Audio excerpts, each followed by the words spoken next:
o maior império do mundo, visto pelos olhos atuais. A ascensão, a queda, os conquistadores, os conquistados.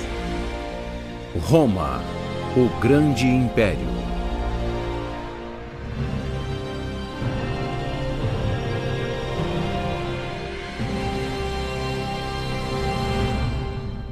Olá, sou Joe Mantegna. Roma foi um império magnífico, onde os imperadores exerciam um poder supremo. Homens famosos como Augusto, Calígula, Cláudio e Nero reinaram em uma civilização antiga cobertos de poder e de glória, em um mundo de obscuridades, dramas e violência. Juntem-se a nós, pois vamos contar as vidas públicas e particulares desses soberanos. Hoje, o History Channel e a Logon apresentam a Era dos Imperadores. A Era dos Imperadores. Distribuído por Logon. Versão brasileira, Sérgio Moreno. O início do Império Romano simbolizaria a arte de governar, produzindo líderes famosos como Pompeu o Grande, Júlio César e Marco Antônio.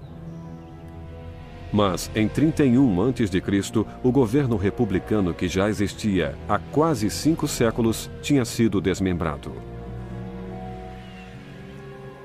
Era o início de uma era de ouro. Em vez de dividir a liderança entre 2 cônsules como tinha sido no passado, o poder supremo estava nas mãos de um só homem, que tornou-se conhecido como César Augusto. César Augusto, filho de um deus, que estabelecerá a Era do Ouro no Lácio sobre os campos que eram de domínio de Saturno. Virgílio. Em 27 a.C., Caio Otávio Turino, mais conhecido como Otaviano, se tornaria o líder mais reverenciado do Império. Nascido em 63 a.C., Otaviano cresceu em uma família aristocrata italiana. Era um jovem mimado e doente, que compensava sua fraqueza física estudando literatura e dominando a oratória pública. Em 44 a.C., o tio-avô de Otaviano, o ditador romano Júlio César, foi assassinado. César sempre gostara do jovem e inteligente Otaviano. Como não teve herdeiros legítimos, César adotou-o póstumamente em seu testamento, deixando todos os seus bens para ele. Contra o desejo dos pais, Otaviano foi para Roma reclamar os domínios de César e seu nome. Logo que chegou, encontrou a oposição de Marco Antônio, que julgava que aquele adolescente pretensioso não merecia a herança. Você, rapaz, que tudo deve a um nome. Marco Antônio. A morte e o legado de César foram itens políticos importantes para um jovem de 19 anos. Como Marco Antônio disse, sem nada além de um nome, foi preciso muita coragem para ir a Roma reclamar sua herança. Foi chamado de César Otávio. A magia desse nome deu a ele grande poder sobre os veteranos de César. Na República Romana, Otaviano não poderia herdar a antiga posição de César em Roma, mas como herdeiro de sangue, usou a influência do nome de César para estabelecer a base de seu poder em Roma. Durante os 17 anos seguintes, edificou um exército e derrotou seu rival, Marco Antônio, que subsequentemente cometeu suicídio. Depois de anos de uma guerra civil sangrenta, Otaviano restaurou a paz e a ordem no Império. O povo romano recompensou-o com um novo título, Augusto, que significava semidivino. Com o novo título, surgiram outras mudanças. A mudança entre Otaviano e Augusto foi muito importante. É, em parte, um sinal de maturidade. E dessa imagem quase infantil de Otaviano, passamos para outra firme, madura, deliberadamente viril de Augusto. Acredito ainda que a legitimidade do regime de Augusto foi a ideia de que Roma, em alguns sentidos, retornara à Era do Ouro, uma era antes do pecado.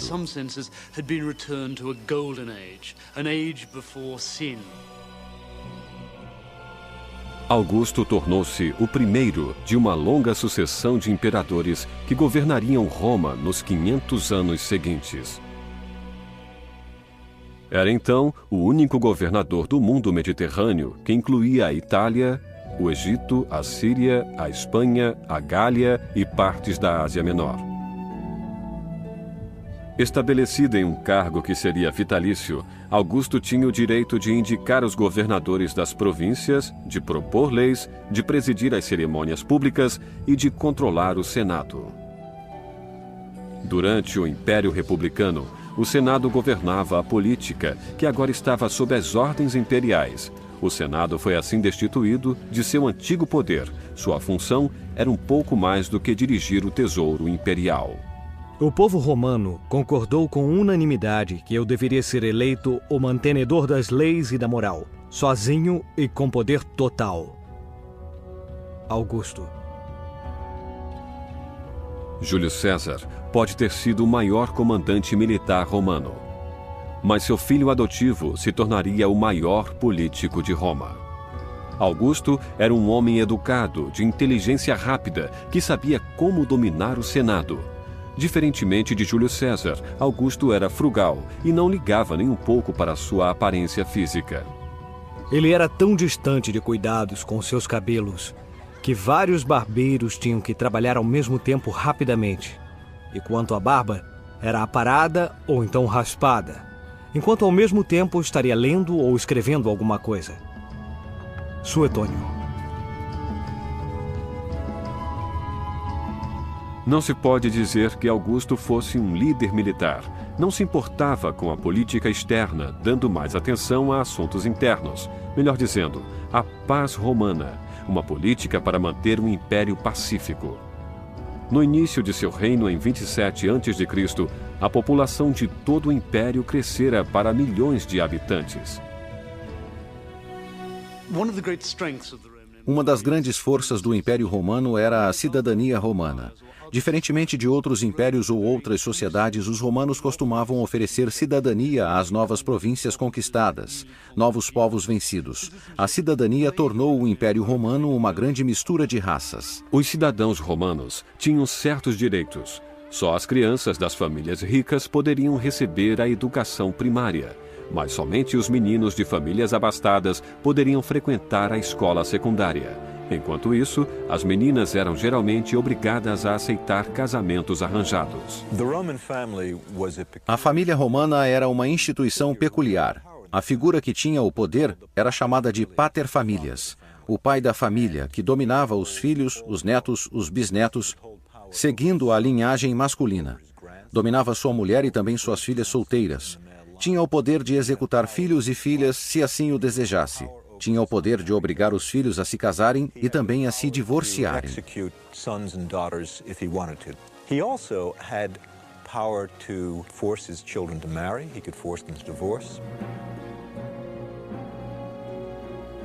As disputas domésticas geralmente eram decididas dentro da família. No entanto, o assunto privado do casamento logo se tornaria uma preocupação pública durante a Era de Augusto.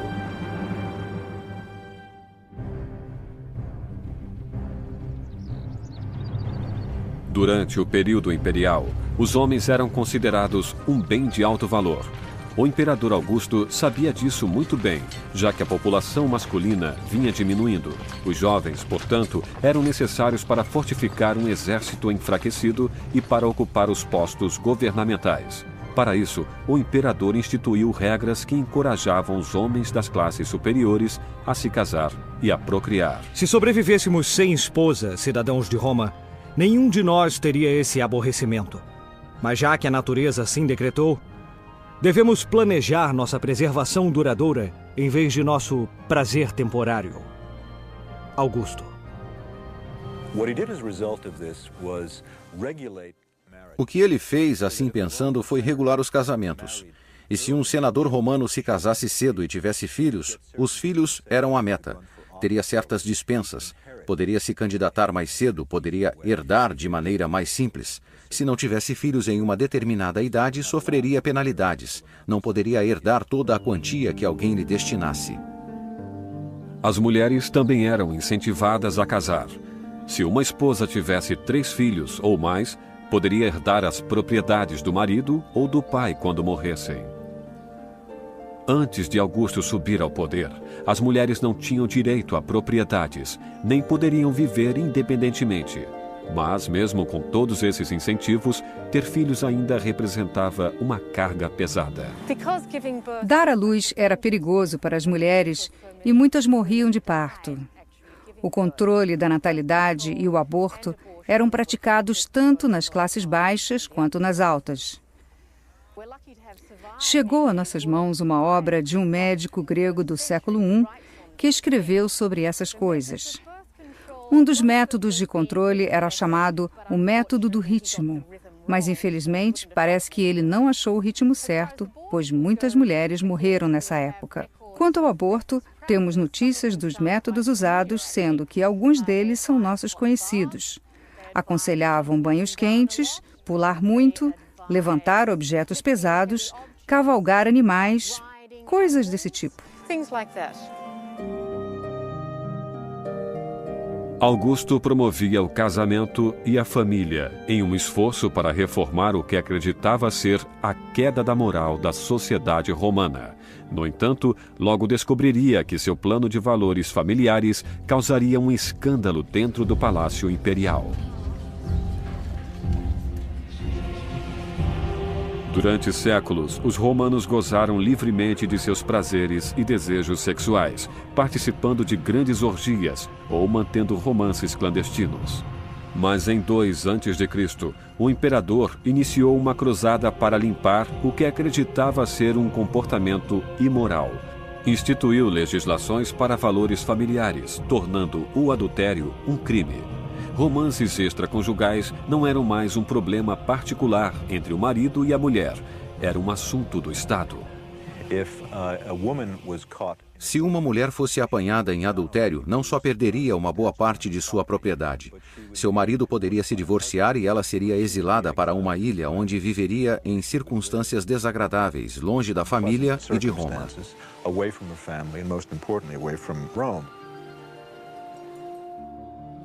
A lei permitia que os romanos matassem suas filhas ou esposas se fossem apanhadas em adultério. As mulheres, no entanto, não tinham os mesmos privilégios legais. Sem a menor dúvida, havia um padrão duplo sobre o adultério, pois quando Augusto introduziu suas leis, sua própria família foi atingida. Parece que Augusto tinha cometido o adultério, possivelmente mais por motivos políticos do que por seu interesse em mulheres, já que desejava saber o que os maridos delas pretendiam fazer. Augusto excluiu a si mesmo de qualquer julgamento moral, mas reforçou suas leis morais estritas sobre todos os cidadãos romanos, inclusive membros de sua própria família. No século II a.C., sua filha foi apanhada em adultério. O próprio Augusto condenou-a a passar o resto de sua vida em uma ilha distante. Júlia tinha a reputação de envolver-se em orgias e de ter casos com muitos homens das classes dominantes de Roma. Augusto exilou-a para uma ilha da qual nunca voltou. Morreu no exílio.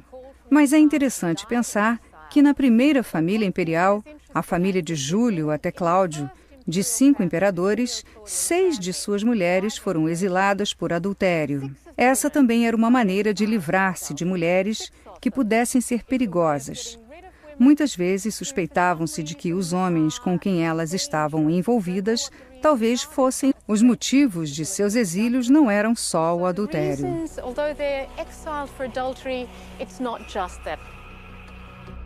A esposa de Augusto foi uma das poucas mulheres aristocratas a escapar do escândalo moral. Lívia Drusila era casada e estava grávida quando conheceu Augusto, que tinha 25 anos na época. Divorciou-se de seu marido e tornou-se a terceira esposa de Augusto. Mas Lívia não permanecia quieta no palácio real. Era uma primeira-dama esperta e calculista, que queria que o filho Tibério um dia subisse ao trono imperial. Ela foi uma das poucas mulheres que escaparam do escândalo sexual.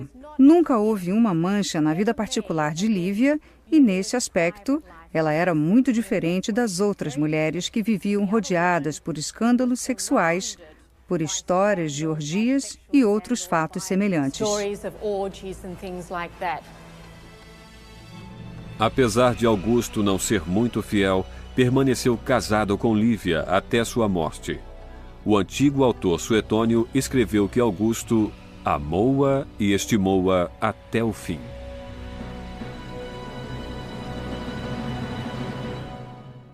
Para reforçar sua legislação sobre a moral, o imperador Augusto podia influenciar o império em muitos aspectos, inclusive nas artes. Mas, com o tempo, suas táticas severas de governo tornaram-se impopulares com os cidadãos de Roma.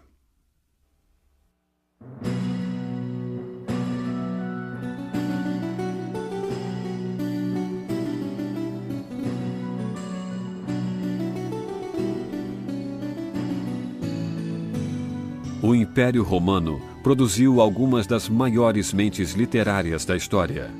Podemos citar Lívio, que escreveu 142 livros sobre a história de Roma, e Virgílio, o poeta-filósofo, que escreveu o grande épico Eneida. Uma das formas culturais significativas que Augusto estabeleceu durante seu poder foi fundando, apoiando e controlando um grupo de poetas da corte, que escreviam poesia celebrando a revolução moral de Augusto e a nova era do ouro que ele afirmava ter levado para Roma. Esses poetas escreviam por dinheiro, escreviam sendo sempre subvencionados.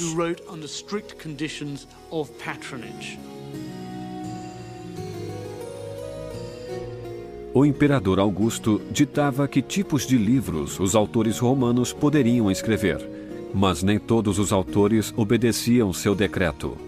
O poeta Ovídio escreveu um livro chamado A Arte do Amor, um manual de instruções sobre como seduzir as mulheres, mais exatamente uma mulher casada. Augusto ficou ofendido com o conteúdo do livro e castigou Ovídio, exilando-o de Roma. Uma das maiores ironias em tudo isso era que uma das famílias mais imorais e desorganizadas era a do próprio Augusto. E esses rumores persistentes devem ter minado seu poder, pois ele parecia um hipócrita para o público. Augustus's own moral stance must in some way have made him appear in public to be more of a hypocrite than he would have wished. As leis morais de Augusto tornaram-se impopulares e ineficientes. Era muito difícil obedecer uma lei que ele próprio desrespeitava. Augusto teve mais apoio para seus esforços para promover a adoração religiosa por todo o império. Fez isso restaurando templos pagãos. Era também admirado por incentivar o culto popular das virgens vestais. Vesta era a deusa romana do lar. Seu culto consistia em 6 virgens chamadas de vestais. Elas ficavam presas no templo para cuidar da chama eterna de Vesta. Era uma grande honra tornar-se uma sacerdotisa vestal. Moças de 6 a 10 anos eram escolhidas pelo imperador. Durante 30 anos, as mulheres ofereciam sua virgindade e devoção à deusa. A violação da castidade significa prisão ou morte. As vestais juravam manter a castidade por toda a vida. O castigo era horrível. A pecadora era colocada em uma pira funeral, carregada pelas ruas enquanto sua família chorava e arrancava os cabelos. Depois era enterrada em uma câmara subterrânea com alguns feijões e um pouco de água, e a deusa Vesta é que deveria decidir se ela viveria ou morreria. Durante gerações, houve muitos escândalos de virgens vestais que foram enterradas vivas.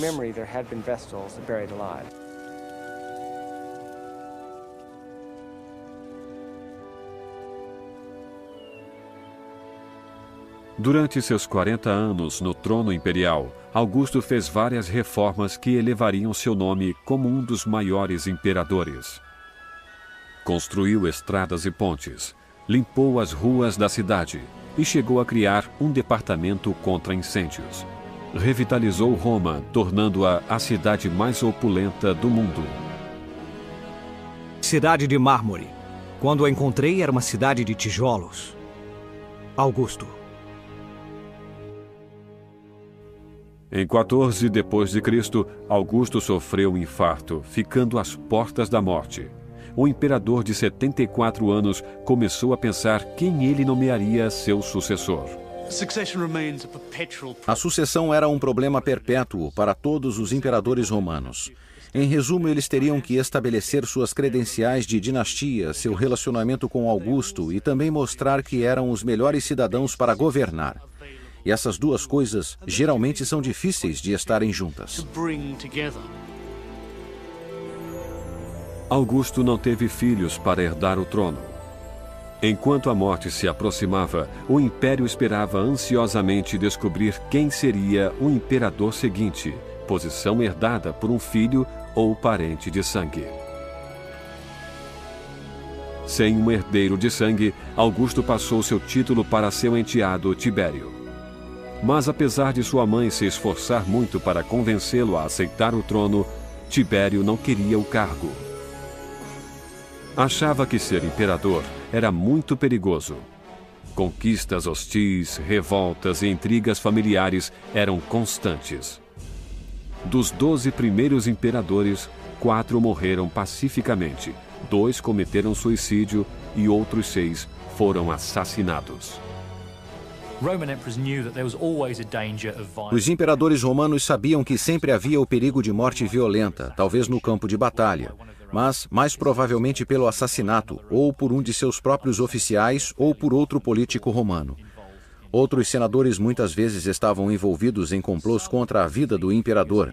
Alguns desses imperadores, começando com o próprio Júlio César, ignoravam essa ameaça.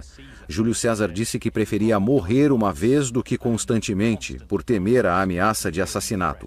Mas outros ficavam paranoicos com as ameaças dos complôs sobre suas vidas.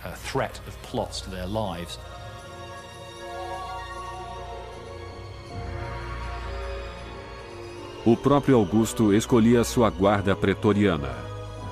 Como os agentes secretos dos governos atuais eram contratados para proteger o imperador a todo custo.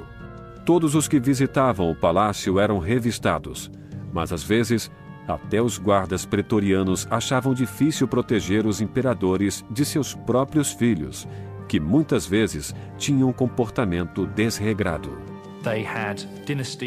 Eles tinham a dinastia, mas geralmente os príncipes mais jovens, tendo sido criados nos palácios imperiais com poucas restrições sociais, seriam imprevisíveis como imperadores. E essas figuras eram afastadas como loucas.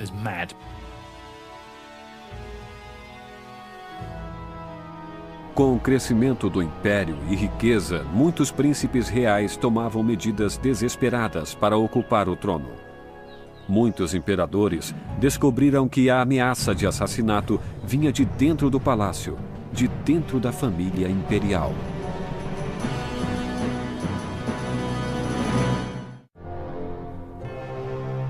César pode ter inventado o termo família-problema, que foi aperfeiçoado pelos imperadores que o sucederam.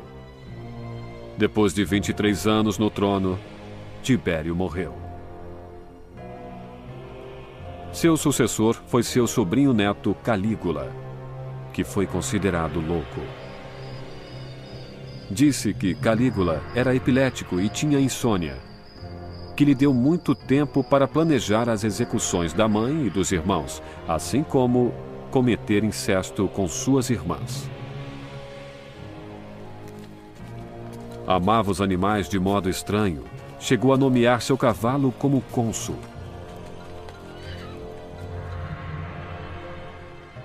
Mas as táticas brutais de Calígula acabaram por vencê-lo.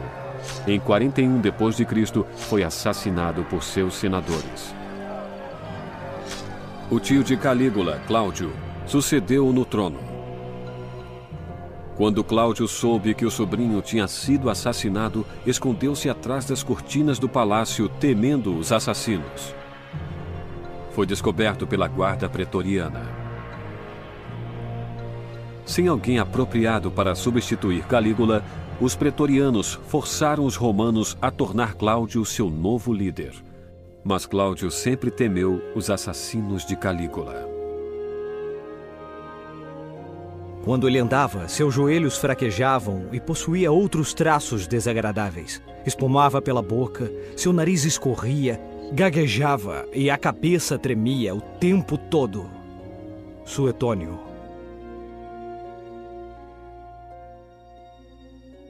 Cláudio era uma criança doente e sempre foi ofendido pela família. Sua mãe Antônia, filha de Marco Antônio, dizia que ele era um monstro. Como adulto, tornou-se recluso, viciado em bebida, sexo e jogo. Quando o imperador estava sempre à procura de assassinos, conseguindo abortar 6 tentativas contra sua vida. Com o tempo, sua paranoia levou-o a executar 35 senadores e mais de 300 cavaleiros aos quais temia. Mas Cláudio não sabia que seu assassino estava em sua própria casa. Ele se casara com a irmã de Calígula, Agripina. Mas Agripina desejava secretamente que Nero, seu filho de um casamento anterior, subisse ao trono. Ela planejou matar Cláudio, servindo-lhe cogumelos venenosos. Quando o prato letal não fez efeito, Agripina mandou seu médico colocar uma gota de veneno em sua garganta. Com a morte de Cláudio em 54 d.C., seu trono ficou para seu enteado Nero, que mais tarde confessou ter ajudado a matar Cláudio. Uma noite, durante um jantar, Nero disse diretamente: "Os cogumelos são o alimento dos deuses." Agripina, tendo ajudado o filho a subir ao trono, esperava ser recompensada, sendo nomeada para ajudar a governar Roma. Mas Nero tinha outras ideias. Mais tarde, Nero decidiu que sua mãe era muito arrogante e que tinha muito poder sobre ele. Portanto, mandou os seus soldados e oficiais assassiná-la. Assim, vemos por este exemplo que muitas vezes havia problemas muito sérios nessas famílias imperiais que poderiam levar ao crime. De todos os imperadores anteriores ou posteriores a ele, nenhum recebeu mais registros negativos do que Nero, retratado como um tirano autoindulgente e louco. Durante seu reinado, assassinou a mãe, 2 esposas e um meio-irmão. Chegou a castrar um dos seus amantes. Durante o dia, o prazer de Nero era executar e exilar homens, mulheres e crianças. À noite, percorria as ruas de Roma, atrás de emoções baratas, assaltando mulheres e roubando lojas. Nero traiu amigos e a família, mas ele possuía um lado gentil. Patrocinava as artes e gostava de escrever poesia, mas sua maior paixão era a música. Nunca antes um imperador aparecera em um palco para tocar lira ou representar numa peça. Os nobres romanos encaravam suas apresentações públicas como escandalosas, mas ninguém ousava questionar seu talento musical por medo de ser torturado. Tenho que confessar que Nero é um de meus imperadores favoritos, porque ele não foi tão mau quanto é falado. O mais importante para ele era a ideia da arte de atuar, que naturalmente é comum a todos os políticos, antigos ou modernos. Nero era um bom ator como qualquer bom presidente americano e representou em várias situações. Por causa disso, foi odiado pelas pessoas que escreveram sua história. Para elas, ele é o homem que cantava enquanto Roma ardia, que fazia excursões artísticas pela Grécia bastante embaraçosas.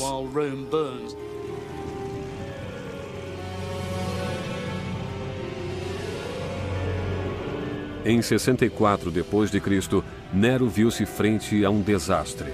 Um incêndio varreu toda Roma, destruindo grande parte da cidade. muitos romanos culparam Nero pelo incêndio, que incendiara intencionalmente para melhorar a cidade, que precisava de espaço para construir seu parque de diversões. Não se pode afirmar que o incêndio foi causado deliberadamente por Nero.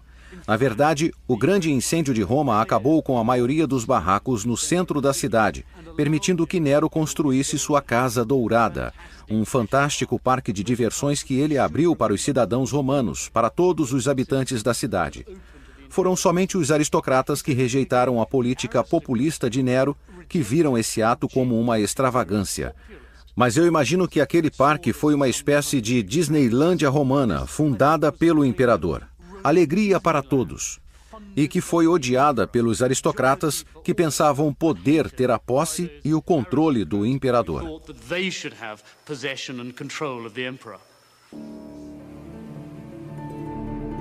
Depois do grande incêndio, a popularidade de Nero caiu muito. Seus exércitos e províncias viraram-se contra ele. Temendo o assassinato, Nero tirou a própria vida aos 30 anos, cortando sua garganta com a adaga.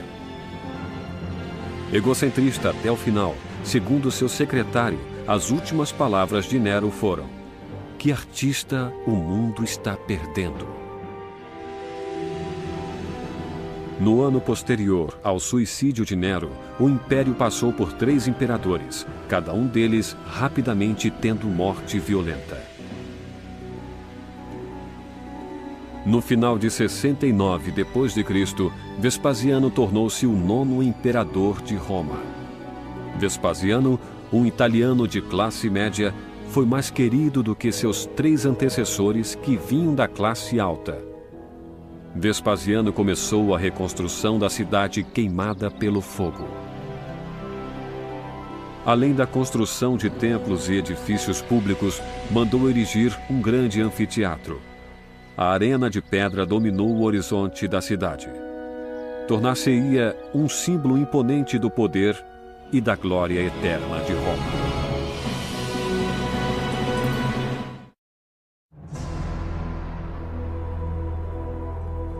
Em 80 d.C., nenhum outro local em Roma atraía mais a atenção do que o Coliseu, uma marca registrada imperial. Uma obra-prima de engenharia. A Arena de Pedra tinha 4 andares, sustentados por colunas em arco, cada um deles decorado com estátuas em pedra de deuses romanos. Dentro do Coliseu, longos corredores levavam a uma arquibancada de pedra. Embaixo daquela estrutura imponente existia uma série de passagens e jaulas subterrâneas. Iniciado pelo imperador Vespasiano em 70 d.C., o Coliseu foi terminado 10 anos depois por seu filho Tito, que tornou-se o 10º imperador de Roma. No dia da inauguração, 50.000 espectadores vibrantes lotavam o teatro para assistir às lutas dos gladiadores, em que homens semidespidos lutavam até a morte usando espadas, tridentes e em combate corpo a corpo. A entrada era gratuita. As lutas eram um presente do imperador Tito para o povo de Roma. A arena tornou-se um instrumento político usado pelos imperadores subsequentes para obter o apoio do povo. E para a maioria, nada era mais emocionante do que o esporte de matar. É curioso tentar se imaginar como teria sido o dia da estreia do Coliseu. Durante 6 ou 7 anos, o povo romano viu aquela enorme construção sendo erguida, sabendo que era para eles, para seu prazer, sua diversão. E deve ter havido uma tremenda excitação em torno do evento da inauguração. Devem ter havido procissões de gente, devem ter havido fanfarras, devem ter havido muitas cores, música. O imperador queria que o povo se divertisse e que, em resposta, o apoiasse e não se rebelasse, não fizesse motins, não fosse difícil.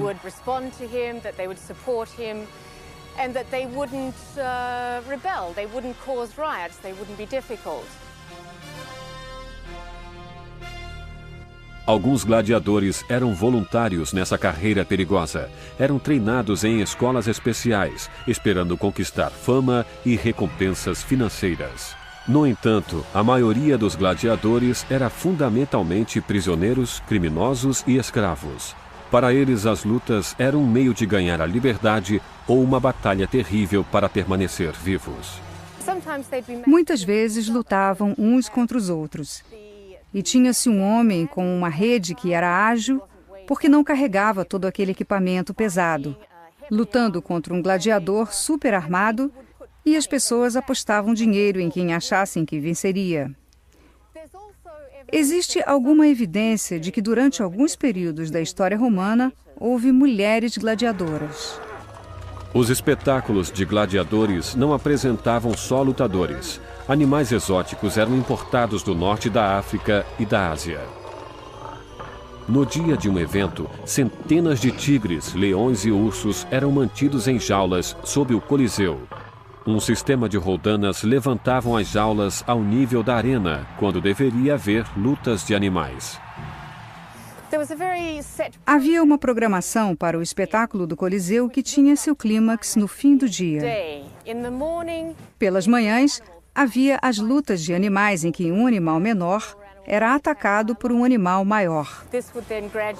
Depois, animais lutando com gladiadores. Depois disso, havia talvez o que fosse o espetáculo mais horrendo de todos.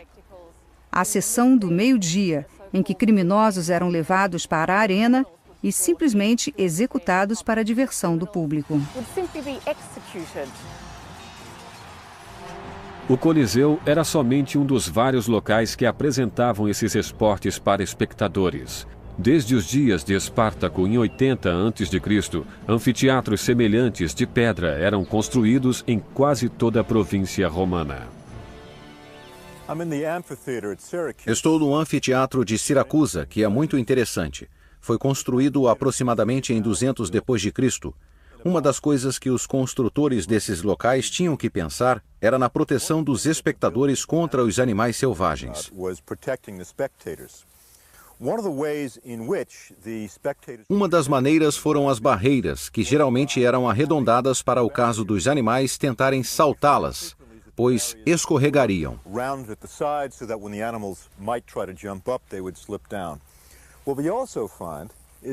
Mas também havia outros motivos para essas barreiras.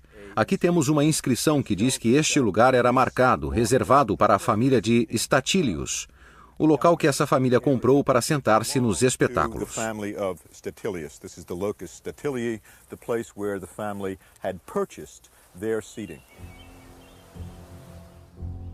Com o aumento da popularidade das lutas, cada imperador queria apresentar espetáculos maiores e melhores para aplacar a sede de sangue e violência do público.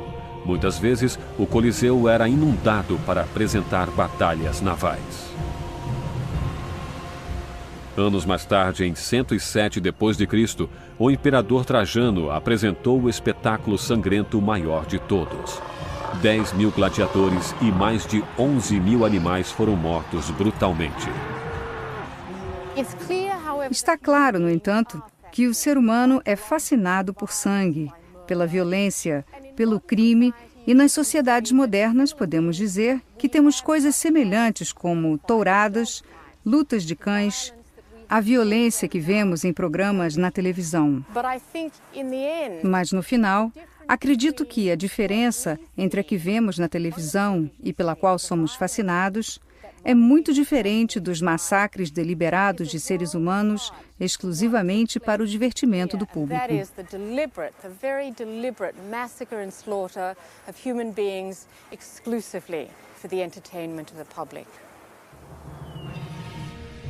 Mas os espetáculos de gladiadores não eram os mais populares da Roma antiga. Por todo o império, fãs frenéticos exigiam corridas de bigas chamadas circos, para assistir à vitória de suas bigas favoritas.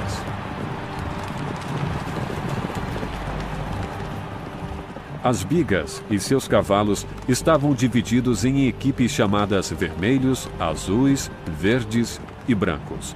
Muitas vezes 8 bigas competiam ao mesmo tempo por um prêmio em dinheiro ou pela glória de vencer. Mas a corrida era perigosa. Na fúria, as bigas muitas vezes colidiam nas curvas. E qualquer batida repentina poderia significar a perda de membros ou de vidas. O povo romano gostava de espetáculos públicos e nem todos eram violentos. Os cidadãos frequentavam o teatro para assistir a uma peça ou um recital de música. Buscavam também o relaxamento indo a casas de banho.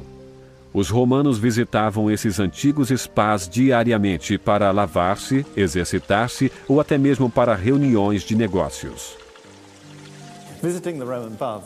Visitar os banhos romanos era uma questão de passar por toda uma sequência de salas, frias, mornas e quentes, o que poderia ser feito em diferentes ordens.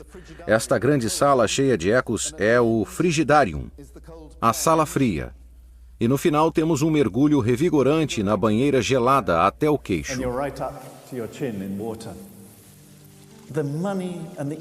O dinheiro e o interesse que eram postos nos banhos mostram a importância deles na vida social romana. Vamos atravessar a sala fria e em seguida entramos numa espécie de vestiário. Esta sala é recoberta de estuco.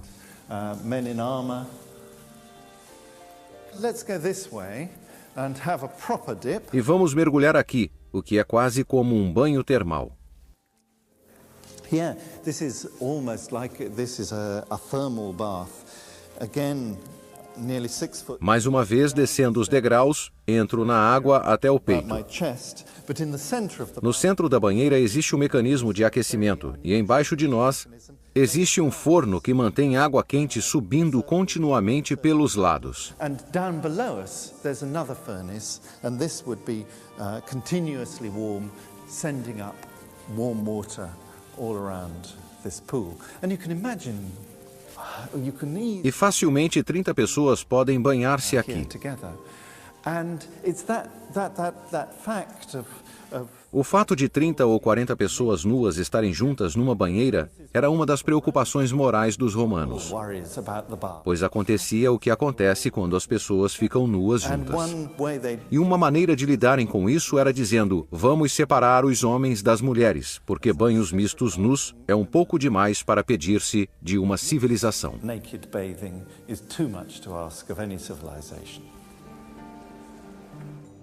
A maioria dos romanos não tinha o luxo de possuir uma banheira ou um chuveiro, e nem conheciam sabonete.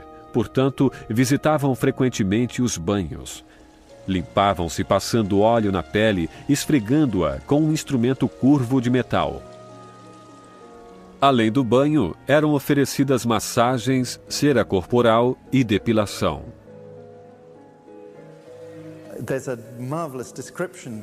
Existe uma descrição maravilhosa do filósofo Sêneca sobre como era horrível morar perto de um banho público, porque ouvia-se o tempo todo os gritos e as risadas das pessoas. E o pior de tudo, diz ele, era quando arrancavam os pelos das axilas, pois então os gritos eram maiores.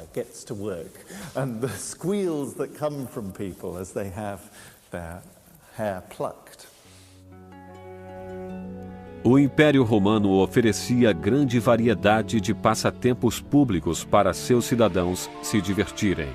Os rituais e tradições da vida diária davam ao povo romano uma sensação de continuidade. Estabelecida por Augusto, o primeiro imperador criou uma tradição cultural que duraria por séculos e fazia o povo lembrar que eles também faziam parte de um império próspero, o glorioso Império Romano.